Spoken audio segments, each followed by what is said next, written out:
On Christmas, I got a card, and my daughter-in-law forced me to read it. Roses are red, violets are blue. We don't want a sick grandma. Christmas is not for you. Everyone laughed at me. The next day, I left the country, and I'm glad to have you here. Follow my story until the end and comment the city you're watching from, so I can see how far my story has reached. The Christmas tree lights blurred through my tears as I held the card in my trembling hands.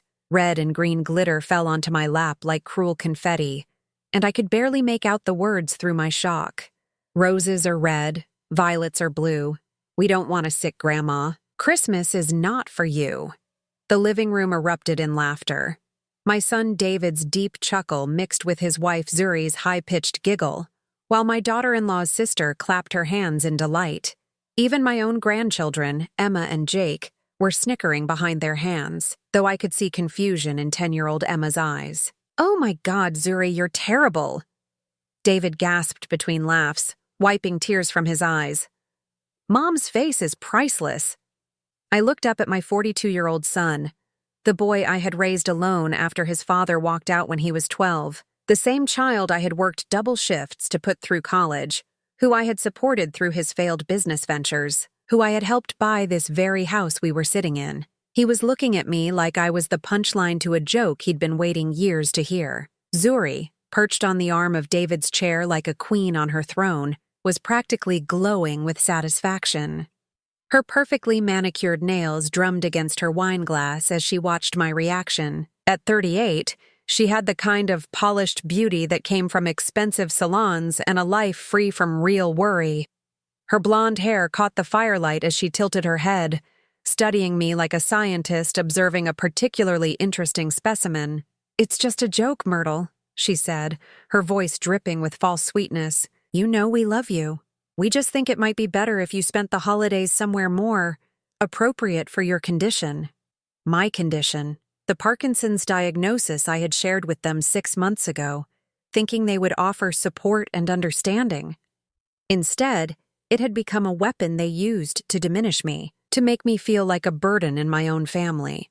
"Where exactly would be appropriate?" I asked quietly, my voice barely audible over the crackling fire. Zuri exchanged a look with David, one of those married couple communications that excluded everyone else in the room. "Well, there are lovely facilities for people in your situation, places where you could get proper care and be around others who understand what you're going through." The words hit me like physical blows. Facilities, others who understand. She was talking about nursing homes, about shipping me away so I wouldn't embarrass them with my tremors or my occasional stumbles. "I'm managing fine on my own," I said, though my voice shook slightly. "Dr. Martinez says I'm in the early stages. I could have years before I need any kind of specialized care." "But why wait?" Zuri's sister chimed in, her voice bright and helpful. "Prevention is better than cure, right? And honestly, Myrtle, you do seem to be getting worse. Just last week when you came for dinner, you spilled wine on the white carpet." I remembered that evening clearly. I had brought a bottle of expensive Merlot, something I couldn't really afford on my Social Security, because Zuri had mentioned she was having friends over and wanted to impress them. When my hand shook slightly while pouring, a few drops had landed on their pristine carpet. Zuri had made such a production of cleaning it up, sighing and muttering about stains while her friends watched in uncomfortable silence. "That was barely a few drops," I protested. But even as I said it, I could hear how weak and defensive I sounded. "This time," David said, his tone taking on that patronizing quality I had come to dread. "But what about next time? What if you fall and hurt yourself? What if you leave the stove on and burn the house down? We worry about you, Mom." The concern in his voice might have fooled a stranger, but I could see the calculation behind his eyes. David had always been good at making his selfishness sound noble, even as a child. When he wanted a new bicycle, it was because the old one was dangerous. When he wanted expensive clothes, it was because the cheap ones would hurt his self-esteem and affect his grades. I looked around the room at the faces staring back at me. These people, my family, were discussing my future like I wasn't even present. Emma had gone back to playing with her new tablet, already bored by the adult conversation. Jake was building something with his Legos, occasionally glancing up at me with what looked like pity. The Christmas tree dominated one corner of the room, its branches heavy with ornaments I had collected over the years and given to David when he bought this house. My grandmother's angel sat at the top, the same angel that had crowned every Christmas tree of my childhood.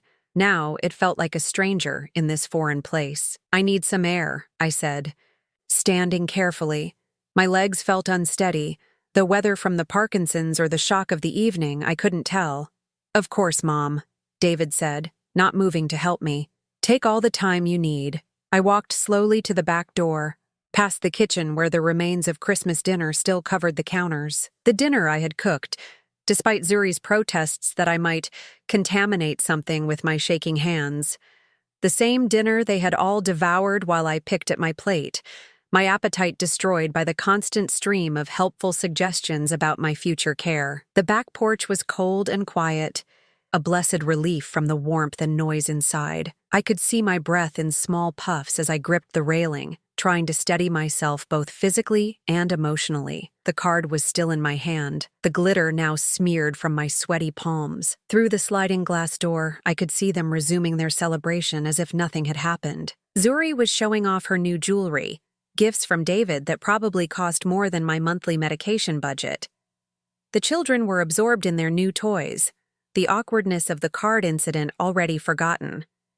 It was then, standing alone in the cold, that I realized something with crystal clarity. I wasn't family to them anymore. I was a problem to be solved, an embarrassment to be hidden, a burden to be transferred to someone else's care. The mother who had sacrificed everything to give David a good life had been replaced by a sick old woman who threatened their perfect suburban existence. But what they didn't know, what none of them suspected, was that this sick old woman had resources they had never imagined. Resources that had been carefully hidden and accumulated over years of modest living and smart financial decisions. Resources that currently subsidized their comfortable lifestyle in ways they had never bothered to question. The cold air stung my cheeks as I made a decision that would change everything. If they wanted me gone, I would disappear. But not in the way they expected. As I stood there, planning my escape from the family that no longer wanted me, I had no idea that my disappearance would turn their world upside down. They had given me the cruelest Christmas gift possible, the truth about how they really saw me. Now, it was time to give them a gift in return. The morning after Christmas, I sat at my kitchen table with a cup of coffee growing cold between my hands. The house felt different now, as if the events of the previous evening had shifted something fundamental in its foundation. Every familiar object seemed to mock me. The family photos on the refrigerator, the handmade potholders Emma had given me for my birthday, the drawing Jake had made of our family where I stood apart from the others, somehow smaller than everyone else. I had barely slept, my mind racing with plans and possibilities. The Parkinson's tremor in my left hand seemed more pronounced this morning, though I couldn't tell if it was the progression of the disease or the stress of my decision. Either way, it didn't matter. I had made up my mind. The first step was the hardest, admitting to myself that this wasn't a temporary setback in our relationship. This was who they had become, or perhaps who they had always been beneath the surface politeness.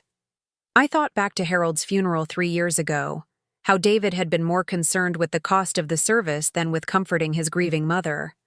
How Zuri had complained about having to take time off work for the viewing, as if mourning my husband of 42 years was an inconvenience to her schedule. Even then, there had been signs, the way conversations stopped when I entered a room, the subtle eye rolls when I repeated a story, the increasingly infrequent invitations to family events, always with some excuse about space or timing or my comfort level. But Harold's death had changed more than just our family dynamics. It had also revealed financial realities that David and Zuri knew nothing about. Harold had been careful with money in a way that surprised even me after his passing.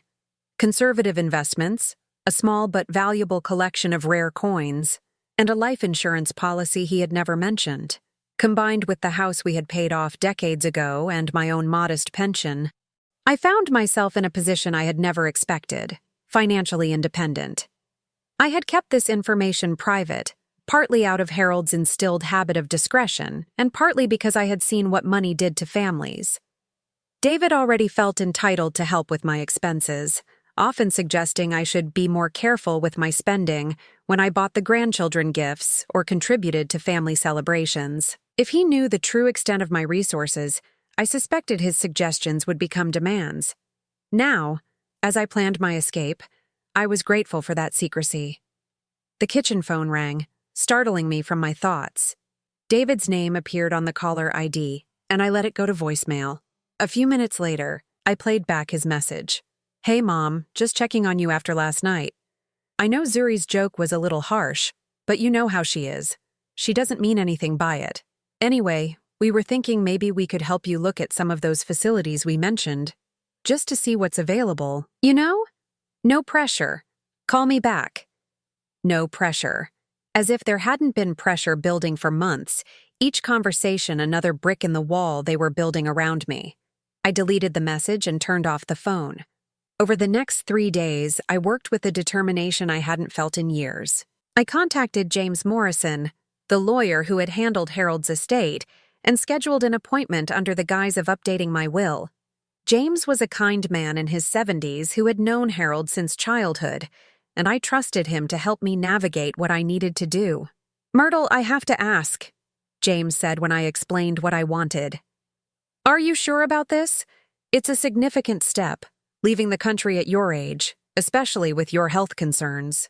I had told him about the Parkinson's diagnosis and about my family's reaction to it. I didn't mention the Christmas card.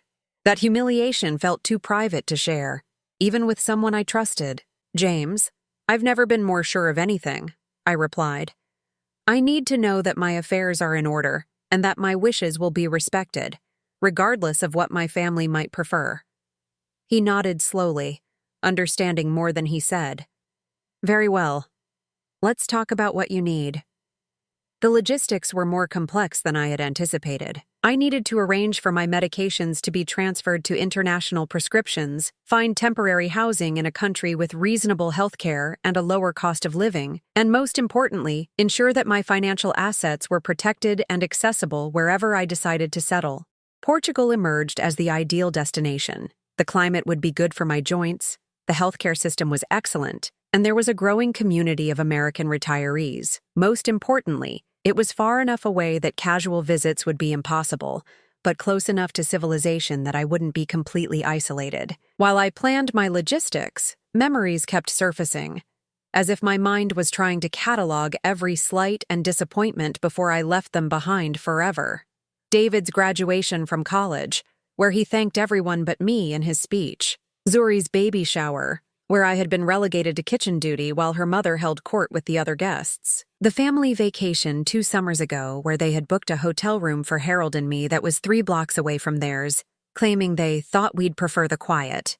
Each memory reinforced my decision, but they also brought a deep sadness that settled in my chest like a physical weight.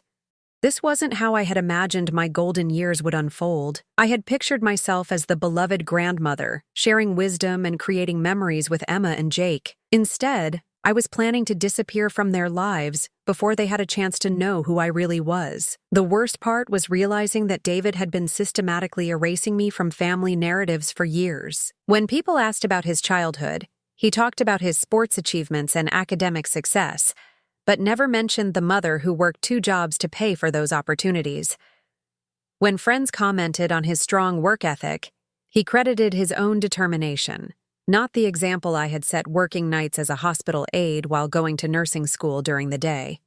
I had become invisible in my own family's story, a background character whose contributions were forgotten as soon as they were no longer needed. On December 29th, exactly 4 days after Christmas, I made my first concrete move. I drove to the bank and opened a new account, transferring enough money to fund my relocation while leaving the rest in carefully structured investments that would continue to generate income. The bank manager, Linda Chen, had known me for 15 years and didn't question my decisions, though I could see concern in her eyes. "Mrs. Patterson, if you don't mind me asking, is everything all right at home?" she asked as she processed the paperwork. "Everything is exactly as it should be," I replied, which was true in its own way. This was exactly how things needed to be. That evening, I began writing the letter I would leave behind. It needed to explain everything without being cruel, to be honest, without being vindictive. I wanted them to understand why I had left, but I also wanted to protect myself from their inevitable attempts to guilt me into returning. The letter went through 7 drafts before I was satisfied. Each version revealed something different about my state of mind: anger, sadness, disappointment, relief. The final version was calm and factual, laying out the series of events that had led to my decision while avoiding accusations or demands for apologies. As I sealed the envelope, I realized that I felt lighter than I had in months. The decision had been made, the plans were in motion, and for the first time since Harold's death, I was taking control of my own destiny. But what I didn't know, as I prepared for my new life, was that my departure would reveal secrets about our family's financial situation that would shock everyone involved. The modest grandmother they wanted to ship off to a nursing home was about to become the most important person in their lives, just as she disappeared from it forever. January 3rd arrived gray and cold, the kind of winter morning that makes you want to stay buried under blankets. It was perfect for what I needed to do. I had chosen this date carefully, far enough after the holidays that my absence wouldn't be immediately noticed, but soon enough that I could leave while my resolve was still strong. My suitcases sat by the front door, 2 modest pieces of luggage that contained my entire new life. I had been ruthless in my packing, taking only what was essential and leaving behind decades of accumulated possessions. The family photos stayed on the mantel. The china set that had been my mother's remained in the dining room cabinet. Even Harold's reading glasses were still on his nightstand, exactly where he had left them 3 years ago. These weren't my memories anymore. They belonged to a different version of myself, the woman who had believed that family love was unconditional and that sacrifice was always rewarded with gratitude. That woman was staying behind with all her naive hopes and disappointed expectations. At 6:30 a.m., I called a taxi. My neighbor, Mrs. Chen from next door, was already up, as she always was, tending to her small garden despite the cold. I waved to her through the window, knowing it would be the last time. She had been kinder to me in the past 3 years than my own family had been, bringing me soup when I was sick and checking on me during snowstorms. The taxi driver was a young man named Miguel, who helped me load my luggage without asking questions. During the drive to the airport, he chatted about his plans to visit his grandmother in Mexico, and I found myself envying the affection in his voice when he spoke about her. When had David last spoken about me that way? I couldn't remember. At the airport, I felt a moment of panic as the reality of what I was doing hit me. I was 65 years old, leaving everything I had ever known, with a progressive disease that could worsen at any time. For a few seconds, standing in the check-in line with my passport in my shaking hand, I considered turning around and going home. But then I remembered Zuri's satisfied smirk as she watched me read that card. I remembered David's laughter. I remembered feeling like a stranger in my own family, and the panic transformed into determination. The flight to Lisbon was long but peaceful. I had deliberately chosen a seat away from other passengers, needing the time and space to process what I was leaving behind. As the plane lifted off from American soil, I felt something I hadn't experienced in years: anticipation for the future instead of dread. I had left the letter on my kitchen table, weighted down with Harold's favorite coffee mug. It was positioned so that anyone entering through the front door would see it immediately. Along with the letter, I had left a folder containing important documents, medical records, insurance information, and a list of monthly expenses that David had never bothered to ask about. The letter itself was simple and direct.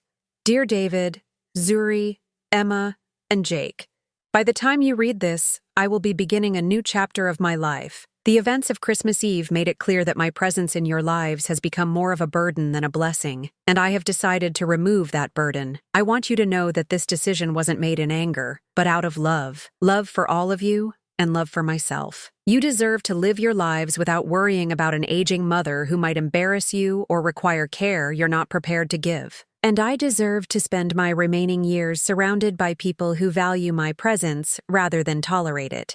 I have arranged for my own care and housing, so please don't worry about my well-being.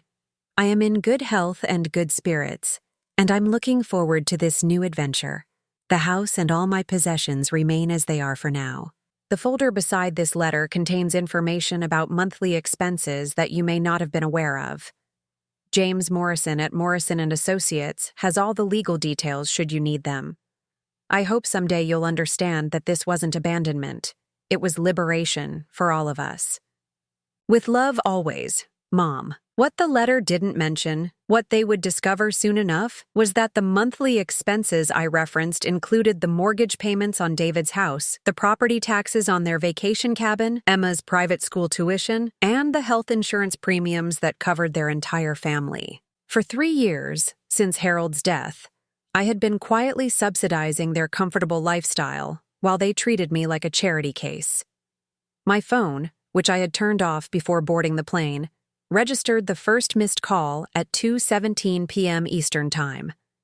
David had stopped by to check on me, probably prompted by Zuri's nagging about my attitude since Christmas. He would have found the house empty, the letter waiting, and the implications slowly sinking in. By the time I landed in Lisbon 12 hours later, my phone showed 53 missed calls and 29 text messages. I scrolled through them as I waited for my luggage, watching the progression from concern to confusion to panic to anger. The first few calls were worried. "Mom, where are you? Please call me back." Then came confusion. "Mom, I found your letter. What do you mean you're starting a new chapter? Where did you go?" Panic set in quickly. "This is insane. Mom, you can't just disappear. What about your medications? What about your condition?" And finally, anger. "I don't know what game you're playing, but this isn't funny. You need to come home right now." The text messages told a similar story, but with additional details that revealed just how quickly their world was falling apart. Zuri had called the mortgage company and discovered that the automatic payments were coming from my account. David had contacted Emma's school only to learn that Grandma Patterson was listed as the tuition payer. Their health insurance company confirmed that Mrs. Myrtle Patterson was the policyholder for the family plan. One text from David, sent at 11:43 p.m., contained more desperation than I had heard from him since he was a teenager. "Mom, please. I'm sorry about Christmas. We all are. Zuri is crying. The kids are asking where you are. Just tell me you're safe and we can work this out." Another, from Zuri herself, was even more revealing. "Myrtle, I know we haven't always gotten along, but this is crazy. David is falling apart. Please just call us back. We can talk about Christmas and figure everything out." Reading their messages, I felt a complex mixture of emotions. There was satisfaction in knowing that they finally understood my value, but also sadness that it had taken my disappearance for them to realize it. Most importantly, though, I felt relief. For the first time in years, I was the one with the power to choose. My taxi driver in Lisbon was an elderly woman named Sophia, who spoke excellent English and seemed genuinely delighted to help an American woman start a new life in her country. As we drove through the narrow cobblestone streets toward my temporary apartment, she pointed out landmarks and shared stories about her own family. "My grandson visits every Sunday," she said proudly. "He brings his children, and we cook together. Family should be joy, not obligation, yes?" "Yes," I agreed, looking out at the colorful buildings and feeling something I hadn't felt in months: hope. The apartment I had rented was small, but bright, with a balcony overlooking a quiet square where elderly men played chess in the afternoons and children kicked soccer balls in the early evenings. It was exactly what I needed, a place to heal and rediscover who I was without the weight of other people's expectations. That night, as I unpacked my few belongings and arranged my medications on the bathroom counter, I allowed myself to think about what I had left behind. David, Zuri, Emma, and Jake were probably sitting in their living room, surrounded by the Christmas decorations I had helped put up, trying to figure out how to maintain their lifestyle without my financial support. Part of me, the part that had spent 42 years putting David's needs before my own, wanted to call them back and fix everything. But a stronger part, the part that had been born on Christmas Eve when they laughed at my humiliation, knew that some bridges were meant to be burned. I turned off my American phone and plugged in the Portuguese number I had purchased at the airport. My old life was officially unreachable, and my new one was just beginning. Outside my window, The sounds of Lisbon at night created a lullaby I had never heard before. Street musicians playing fado, couples talking softly as they walked home from dinner, the distant sound of trams moving through the city. It was beautiful and foreign and completely mine. For the first time since Harold's death, I fell asleep feeling excited about tomorrow. Back in Connecticut, David sat at his kitchen table at 6 a.m., surrounded by paperwork that painted a picture he had never bothered to examine before. Coffee grew cold beside him as he went through bank statements, insurance policies, and bills that had been automatically paid for years without his knowledge or attention. His hands shook slightly as he held the mortgage statement for their house, the house he had assumed was his responsibility, his achievement. The payment history showed 3 years of consistent payments from an account he didn't recognize, an account that belonged to Myrtle Patterson. His mother, the woman he had been planning to ship off to a nursing home, owned their house. "This doesn't make sense," he muttered, pulling up his own bank records on his laptop. His mortgage payments showed up as scheduled transfers, money going out of his account every month like clockwork. But these new statements showed that every single payment was being refunded from his mother's account within 24 hours. For 3 years, she had been quietly reversing every mortgage payment he made, covering their housing costs while letting him believe he was the responsible homeowner. Zuri appeared in the doorway, still in her robe, her face puffy from crying and lack of sleep. "Did you find her?" "She's not answering any of her phones," David said without looking up. "But I found something else." He handed her the insurance documents. "Look at this. Our health insurance, the kids' coverage, even your dental plan. It's all under her name. She's the policy holder." Zuri sank into the chair beside him, the papers trembling in her hands. "That's impossible. We pay for our own insurance. It comes out of your paycheck." "No, it doesn't." David pulled up his payroll records on the screen. "Look, there's a deduction labeled health insurance, but the amount is 0. It's been 0 for 3 years. The revelation hit them both like a physical blow. Zuri set down the papers and buried her face in her hands. "Oh God, David, what did we do?" Before he could answer, their daughter Emma appeared in the kitchen, already dressed for school despite the early hour. At 10 years old, she had inherited her father's sharp intelligence and her mother's intuitive understanding of adult emotions. She had been listening from the hallway. "Is Grandma Myrtle really gone?" she asked, her voice small and uncertain. David looked at his daughter and felt a stab of guilt that went deeper than the financial revelations. Emma had always been fond of her grandmother, despite the subtle discouragement from Zuri about spending too much time with sick old people. Now he realized that Myrtle's absence would hurt Emma in ways he hadn't considered. "She's taking a trip, sweetheart," Zuri said, though her voice lacked conviction. "She'll be back." Emma studied her parents with the unblinking directness of childhood. "She heard you laughing at her card, didn't she? I saw her face. She looked like I did when Tommy Morrison called me stupid at recess." The comparison was devastating in its simplicity. David had comforted Emma through that incident, had called the school and demanded action against the bully. Now he realized that he and Zuri had been the bullies in their own home, and their victim had been his own mother. "It's more complicated than that, Em," he said weakly. "No, it's not," Emma replied with the brutal honesty of children. "You were mean to her, and now she's gone." After Emma left for school, David and Zuri continued their archaeological dig through their financial life, each discovery more shocking than the last. The vacation cabin in Vermont that they used every summer and had assumed was a family inheritance, purchased and maintained by Myrtle. The private school tuition for Emma and Jake, paid by an education fund Myrtle had established. Even their car payments were being supplemented by monthly transfers from her accounts. "Jesus Christ," David whispered, looking at a 3-year summary that James Morrison had provided. "She's been spending almost $4,000 a month on us. $4,000, Zuri, every month." Zuri was crying again, but this time her tears came with the terrible understanding of what they had lost. "The nursing home," she said through her sobs. "We wanted to put her in a nursing home, and she was paying for our entire life." The phone rang, and David grabbed it desperately, hoping it was his mother. Instead, it was the mortgage company, following up on Zuri's call from the previous day about the automatic payments. "Mr. Patterson? This is Janet from First National. I wanted to clarify the situation with your mortgage payments. As I mentioned to your wife yesterday, the account holder for your automatic payments is listed as Myrtle Patterson. If she's removed from the account, or if the payments stop for any reason, you'll need to make alternative arrangements immediately. David felt his stomach drop. What kind of alternative arrangements? Well, your next payment is due February 1st. That's $2,147.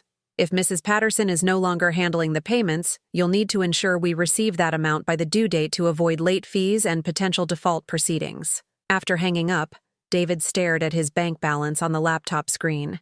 After Christmas expenses and holiday bonuses for their cleaning lady and babysitter, they had $1 and $200 in checking and maybe another $800 in savings.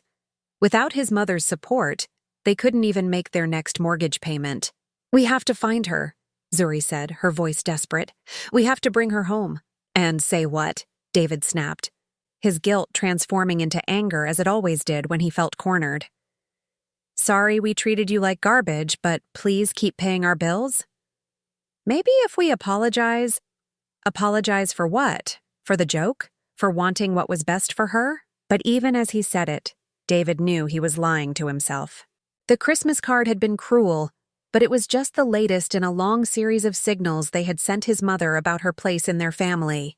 The separate hotel room on vacation, the comments about her condition, the way they talked around her as if she wasn't present, the gradual exclusion from family decisions and conversations. James Morrison arrived at 10 a.m., carrying a briefcase and wearing the expression of a man who had seen this scenario play out before. He was in his 70s, with silver hair and kind eyes behind wire-rimmed glasses, but his demeanor was all business. "David, Zuri," he said, settling into their living room. "I assume you've had time to review the documents your mother left." "Where is she, James?" David demanded. "This is insane. She can't just disappear." James studied him calmly. "Your mother is a competent adult with no legal restrictions on her movement. She can go wherever she chooses. But her condition, her Parkinson's, is mild and well managed. She's perfectly capable of traveling and living independently." Zuri leaned forward, her hands clasped tightly. "James, we know we made mistakes. The Christmas thing was just a joke that went too far. We never meant to hurt her. I'm not here to judge anyone's family dynamics," James replied diplomatically. "I'm here to discuss the practical implications of your mother's departure." He opened his briefcase and withdrew a thick folder. "Your mother has been supporting your household financially for 3 years. The total amount is approximately $144,000, not including the down payment she made on this house when you purchased it." David felt the room spin slightly. Down payment? $80,000 in 2018. Without it, you wouldn't have qualified for your mortgage. The number hung in the air like an accusation. David tried to remember the house buying process, but it had been such a whirlwind of paperwork and signatures. He remembered his mother being there, remembered her insisting on contributing, but he had assumed it was a small gift, maybe a few $1,000s. "So what happens now?" Zuri asked, her voice barely above a whisper. James's expression softened slightly. "That depends on your mother. She's asked me to manage her affairs while she's away, which includes the various payments she's been making on your behalf." "Are they going to continue?" David asked, hating the desperate hope in his own voice. "For now, yes. She doesn't want you to face immediate financial hardship, especially with the children involved. But this arrangement isn't permanent." Relief flooded through David, followed immediately by shame. His mother, the woman they had humiliated and driven away, was still protecting them even in her absence. "There is one condition," James continued. "She wants to hear from Emma and Jake. Not from you or Zuri, but from the children. She misses her grandchildren." The request was like a knife to David's heart. His mother wanted to maintain contact with Emma and Jake, but not with him. He had lost not just her financial support, but her love. After James left, David and Zuri sat in their living room, surrounded by the evidence of their dependence on a woman they had treated as a burden. The Christmas tree still stood in the corner, its lights now seeming to mock rather than celebrate. "What are we going to do?" Zuri asked. David looked around their beautiful home, filled with furniture they couldn't afford and maintained by money they hadn't earned. Everything they had built their life around was a lie, a carefully constructed illusion funded by the woman they had been planning to abandon. "I don't know," he admitted. "I really don't know." Outside, snow began to fall, covering their perfect suburban street in white. Somewhere in the world, his mother was starting a new life without them, and for the first time, David wondered if she was better off alone. 3 months had passed since I arrived in Lisbon, and I barely recognized myself. The woman who had cowered under her family's disapproval had been replaced by someone I was still getting to know, someone who woke up each morning excited about the day ahead instead of dreading what new ways she might disappoint the people she loved.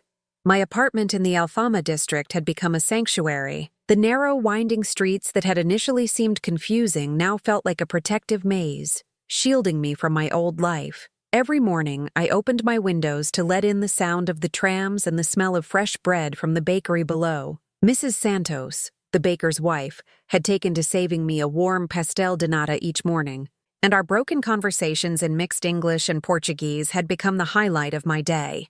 My Parkinson's symptoms had actually improved since leaving Connecticut. Dr. Oliveira, my new neurologist, attributed it to reduced stress and increased physical activity. The steep hills of Lisbon forced me to walk more than I had in years, and the Mediterranean diet, combined with my newfound peace of mind, had given me energy I thought I'd lost forever. But the most unexpected part of my new life had nothing to do with my health or living situation. It had to do with Maria. I met her at the small cafe near my apartment, where I had taken to spending my afternoons reading English books and practicing Portuguese phrases. Maria was there every Tuesday and Thursday with her granddaughter Anna, a shy 7-year-old who reminded me painfully of Emma at that age. The first time I saw them together, Maria struggling to help Anna with homework while managing 3 other grandchildren, I felt a familiar ache in my chest. "Excuse me," I had said in my careful Portuguese, "but would you like some help?" Maria looked up, surprised, but not unfriendly. Her English was better than my Portuguese, and within minutes we were chatting like old friends. Anna was having trouble with mathematics, and before I knew it, I was sitting beside her, showing her the same tricks I had taught David when he was her age. That afternoon led to another, and another. Soon, I was helping not just Anna, but several children whose grandparents gathered at the cafe each week. These were working families, parents who couldn't afford private tutoring, grandparents who provided childcare while trying to stretch modest pensions.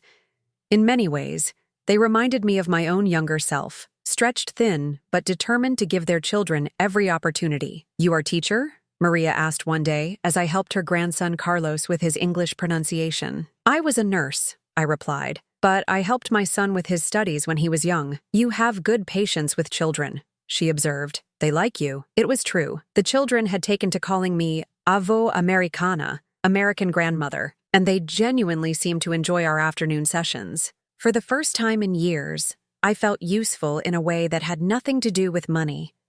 The transformation in my daily routine was remarkable. Instead of sitting alone in my house in Connecticut, watching television and waiting for phone calls that rarely came, I was surrounded by laughter and learning. And the children's English improved rapidly under my guidance, and my Portuguese grew stronger through our constant chatter. But my peace was disrupted one evening in late March when my Portuguese phone rang with an international call. I had given this number only to James Morrison, with strict instructions that it was for emergencies only. "Myrtle," James's voice sounded tired. "I'm sorry to bother you, but we need to talk." My stomach clenched. "Is someone hurt?" "No, nothing like that. But David and Zuri have been persistent. They've hired a private investigator to find you." I sank into my chair, feeling the old familiar weight of anxiety settling on my chest. "What kind of investigator?" "Someone who specializes in locating missing persons. They've been calling my office daily, demanding information about your whereabouts. I've told them I can't and won't reveal anything, but they're getting desperate." "Desperate enough to do what?" James paused. "They've been to the police, claiming you're mentally incompetent due to your condition. They want to have you declared a missing person in need of assistance." The betrayal cut deep, even though I should have expected it. They weren't looking for me out of love or concern. They were looking for me because they needed their benefactor back. Can they do that legally? Not easily. You left of your own free will, you're in contact with your attorney, and you've demonstrated competency in managing your affairs, but they could make things complicated. I looked out my window at the square below, where children were playing soccer in the fading evening light. This was my life now, my peace, and I wouldn't let them destroy it. James, I need you to do something for me. Of course. I want to establish a trust fund for Emma and Jake's education, something that can't be touched by David or Zuri, that goes directly to the children when they turn 18. That's very generous. Considering the circumstances. They're still my grandchildren, I said softly. This isn't their fault. And the monthly payments to David's household? I had been dreading this decision, but the news about the private investigator made it easier. Reduce them by half, effective immediately.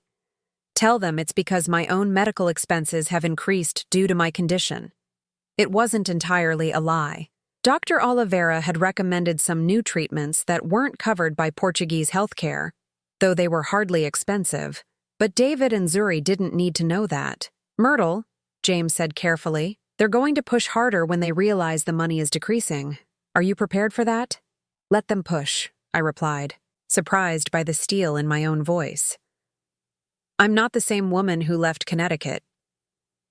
After hanging up, I sat in my small living room, processing what James had told me. The idea that David would try to have me declared incompetent was more hurtful than I had expected. Even now, even after everything they had discovered about my financial contributions to their life, he still saw me as a problem to be managed rather than a person to be respected. The next morning, I threw myself into my routine with the children with renewed energy.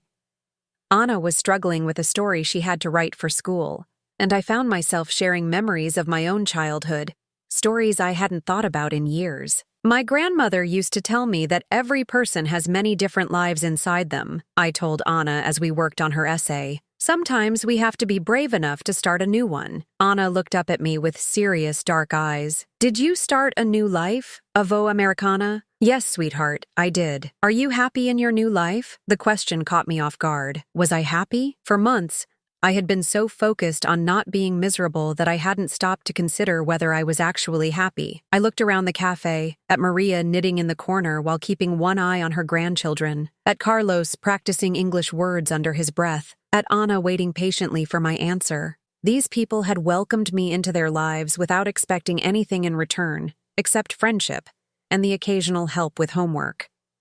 Yes, I said, realizing it was true. I am happy. That evening, I video called Emma and Jake for the first time since leaving Connecticut.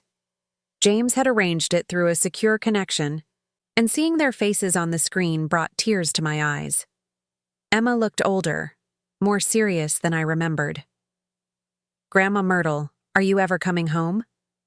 I am home, sweetheart, I said gently. This is where I live now. Jake, at 8 years old, was more direct. Mom says you're sick and can't take care of yourself, but you look fine to me. I am fine, Jake. I'm taking very good care of myself.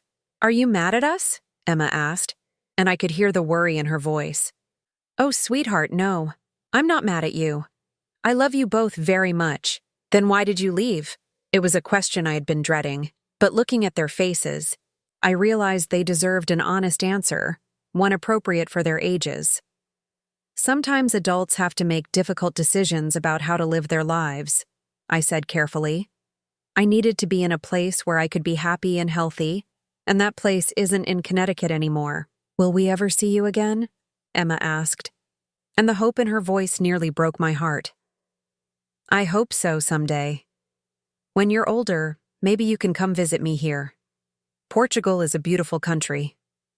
After ending the call, I sat on my balcony and watched the sunset paint the Lisbon skyline in shades of gold and orange. Somewhere across the ocean, David and Zuri were probably planning their next move, trying to figure out how to get their money source back.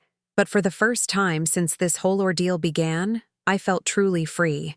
I had found a new family in the most unexpected place, people who valued my presence without calculating its worth. I had discovered that happiness didn't require sacrifice, that love shouldn't come with conditions, and that sometimes the bravest thing you can do is walk away from people who don't deserve you. Tomorrow, I would wake up to the sound of the trams and the smell of fresh bread. I would help Anna with her mathematics and laugh at Carlos's jokes. I would be useful and appreciated and loved, not for what I could provide, but for who I was. And that, I realized, was everything I had ever really wanted. 6 months after my departure, they found me. I was sitting in my usual spot at the cafe, helping Anna with her English pronunciation, when I noticed a man at the corner table who didn't belong. He was too well dressed for the neighborhood, too obviously American, and he was watching me with the focused attention of someone who had been looking for a long time. "Avo Americana," Anna whispered, following my gaze. "Who is that man?" "Someone from my old life," I replied, my voice steadier than I felt. "It's okay, sweetheart. Why don't you go sit with your grandmother for a moment?" The man approached as Anna scurried away, and I could see now that he was younger than I had initially thought, probably in his 30s, with the kind of earnest face that suggested he took his job seriously. "Mrs. Patterson? I'm Detective Ryan Walsh, private investigator. Your son hired me to find you." I set down my coffee cup carefully, buying myself time to think. "I'm not missing, Mr. Walsh. I'm exactly where I choose to be." "Yes, ma'am, I understand that. But your family is very concerned about your welfare. They'd like to speak with you." "My family has my attorney's contact information. If they want to communicate with me, they can go through proper channels." Detective Walsh shifted uncomfortably. "Mrs. Patterson, I have to ask, are you here under your own free will? Are you being coerced or manipulated by anyone?" The question was so absurd that I almost laughed. "Mr. Walsh, for the first time in years, no one is coercing or manipulating me. That's exactly why I'm here. Your son is very worried about your medical condition. He says you have Parkinson's disease and might not be thinking clearly." Now I did laugh, a sound that attracted the attention of Maria and several other regulars. "My medical condition is being excellently managed by Portuguese doctors, thank you.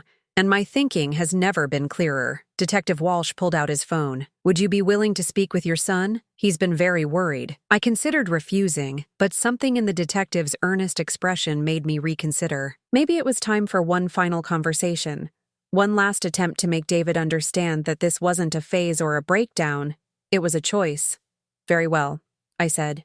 "But here, in public, with you as witness." Walsh dialed, and within moments, David's voice was coming through the speaker, tight with emotion and barely controlled anger.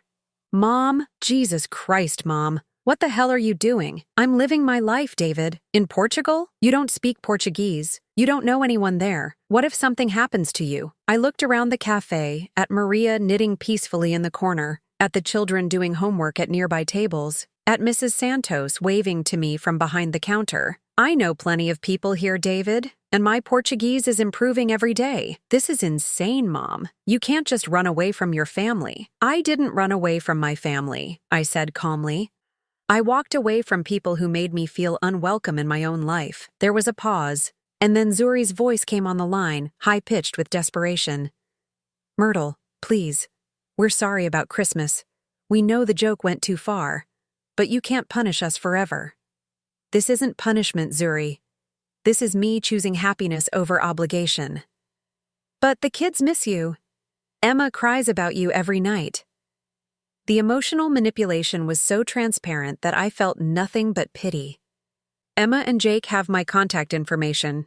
They can call me anytime they want. You're the ones who haven't been allowing it." Detective Walsh was watching this exchange with growing understanding, and I could see in his expression that he was beginning to realize this wasn't a case of an elderly woman being taken advantage of. David's voice came back, rougher now. "Fine, Mom. You want to play games? Two can play. I'm having you declared mentally incompetent. I'm getting guardianship. I'll drag you back here if I have to." The threat hung in the air like a poison cloud, but instead of feeling afraid, I felt a cold, clear anger that I had never experienced before. "David," I said, my voice deadly quiet, "if you try that, You will discover exactly how competent I really am. What's that supposed to mean?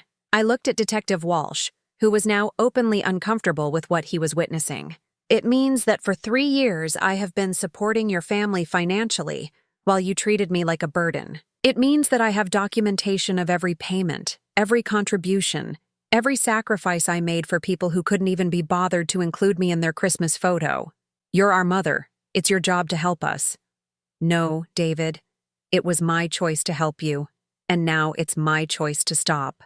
I could hear Zuri whispering frantically in the background, probably realizing where this conversation was heading. Mr. Walsh, I said, addressing the detective directly, I'd like you to witness what I'm about to say. David, effective immediately, I am ending all financial support for your household.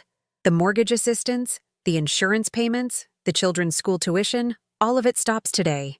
The silence on the other end was deafening. You can't do that, David finally said, but his voice had lost its authority. I absolutely can. James Morrison has already prepared the paperwork. The only exception is the education trust I've established for Emma and Jake, which you cannot access under any circumstances. Mom, please, I'm not finished. If you attempt to have me declared incompetent, if you send any more investigators to harass me, if you try in any way to force me to return to Connecticut, I will donate every penny of my remaining assets to charity. You will inherit nothing, receive nothing, and have no claim on anything I own. Detective Walsh was staring at me with something approaching awe, and I realized he was seeing the real me for the first time. Not the confused elderly woman David had described, but a sharp, determined person who had simply reached the end of her tolerance for disrespect. Furthermore, I continued, if you truly believe I'm mentally incompetent, then by your own logic, every financial decision I made regarding your family over the past 3 years was invalid. I'm sure my attorney would be very interested in discussing restitution. The threat was effective because it was legally sound. If David wanted to claim I wasn't competent to make decisions about my own life, then he would have to admit that I hadn't been competent to give him money either. This is blackmail, he said weakly. No, David. This is consequences. For the first time in your life, you're facing the actual consequences of treating someone badly. Zuri's voice came back on the line, crying now. Myrtle, we're going to lose the house. We can't afford the payments without your help. Then you should have thought of that before you laughed at my humiliation. I handed the phone back to Detective Walsh, who was looking at me with new respect. Detective Walsh, as you can see, I am of sound mind and body. I am here by choice. I am happy here, and I have no intention of returning to Connecticut. I trust you'll report that to your client. Walsh nodded slowly. Yes, ma'am. I think I have everything I need. After he left, I sat in the cafe for a long time, processing what had just happened. Maria approached cautiously, concern written across her weathered face. Tudo bem, minha amiga? She asked in Portuguese. Are you okay, my friend? Sim, I replied, and realized it was true. Estou bem. I am fine. That evening, I called James Morrison to confirm the financial arrangements I had announced during the phone call. Within 24 hours, every automatic payment to David's household had been canceled. The life they had built on my sacrifices was officially over. 2 weeks later, I received a letter from Emma, written in her careful 10-year-old handwriting. Dear Grandma Myrtle, Dad says we have to move to a smaller house because money is tight. He seems really sad all the time now. Mom cries a lot. I don't understand what happened, but I want you to know that I never thought you were sick or weird. I always liked it when you came to visit. I hope you're happy in Portugal. Maybe someday I can see you again. Love, Emma. P.S. Jake says hi, and he misses your cookies. The letter broke my heart and healed it at the same time. My grandchildren still loved me, and someday, when they were old enough to understand, I would explain why I had to leave. Maybe they would even forgive me for choosing my own happiness over their security. 6 months later, Anna brought me a school project she had written about special people in our community. She had written about me, describing how I had helped her learn English and mathematics, how I had taught her that it was possible to start over no matter how old you were. You are family to us now, Avo Americana, she said, as I read her essay with tears in my eyes. And she was right. These children, This community had become my family in ways that blood had never guaranteed. They loved me not for what I could provide, but for who I was. They included me not out of obligation, but out of genuine affection. I was 65 years old, living in a foreign country with a progressive disease, and I had never been happier. I had discovered that family isn't defined by genetics or guilt, but by mutual respect and genuine care.